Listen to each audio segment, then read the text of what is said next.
Imagine you're walking down a dark street right now. Your heart doesn't beat faster. Your hands don't sweat. Your body doesn't tell you to turn back. You simply don't feel anything. Your brain doesn't give you any signal of danger. Do you think life would have been better that way? Most people think so, but the real answer is much stranger than that. In the late 90s, a doctor teaching at the University of Iowa met a woman known only by a single letter, SM. This woman was walking in a gun shop in the middle of the night, and someone stood in front of her with a knife and said he would kill her. The woman left him and walked away normally. Not because she was brave, because a very small part of her brain had been destroyed by a rare disease and the ability to feel fear had completely disappeared.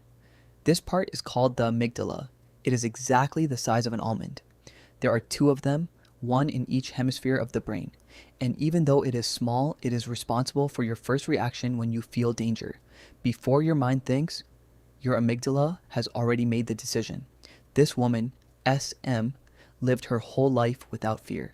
She was exposed to many situations that should have terrified her. She was threatened with a knife. She was threatened with a gun. She watched horror movies known to scare anyone. Not once did she feel anything. The researcher who studied her case, Justin Feinstein, said that this woman doesn't just not feel fear. She is unable to even imagine what fear looks like. So, if that's the case, why do we still have fear to this day? Why didn't evolution get rid of it a long time ago? The answer takes you back millions of years. Your ancient ancestors didn't live in cities with traffic lights and surveillance cameras. They lived in the wild, surrounded by predators much larger and faster than them. Whoever felt danger quickly lived. Whoever didn't feel it was literally eaten. Fear is not a design flaw. Fear is the design itself. It is an early warning system built over millions of years to keep you alive until today. Without it, you wouldn't have even arrived to read these words. But something strange happened to this woman. Even though she didn't feel fear, she felt other emotions quite normally.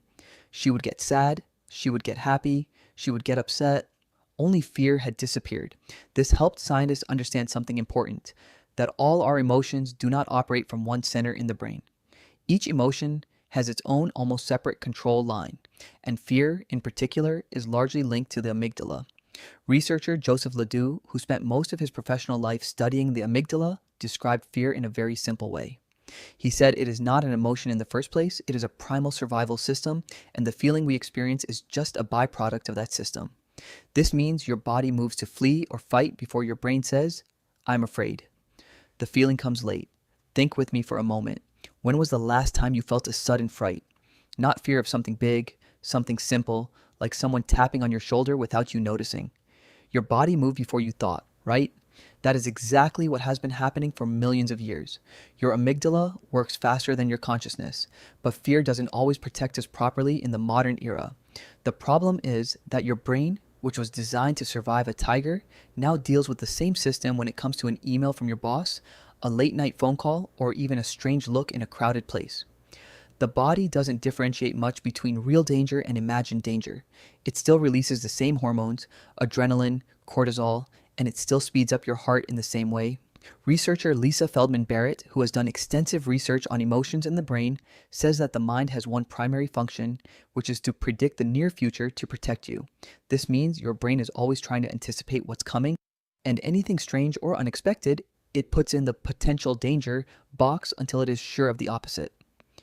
Think about this woman again. Without fear, was she happier? Not necessarily. She lived a very difficult life. She was exposed to situations she should have avoided, but she had no internal signal telling her to stay away. Her life was full of real dangers she could have easily avoided if she felt normal fear like anyone else. This means fear is not an enemy. Fear is protection. So where is the dividing line? Why do some people feel fear excessively, some normally, and some, like this woman, not at all? The answer is a bit complicated, and it goes back to the size of the amygdala, the way it connects to other parts of the brain, and also your personal experiences. Someone who was traumatized from a young age might have a hypersensitive warning system, and someone raised in a safe environment might have a calmer system. No two people have the exact same level of fear. There is another important study conducted by researcher David Zald, which focused on the relationship between the size of the amygdala and the level of anxiety in people.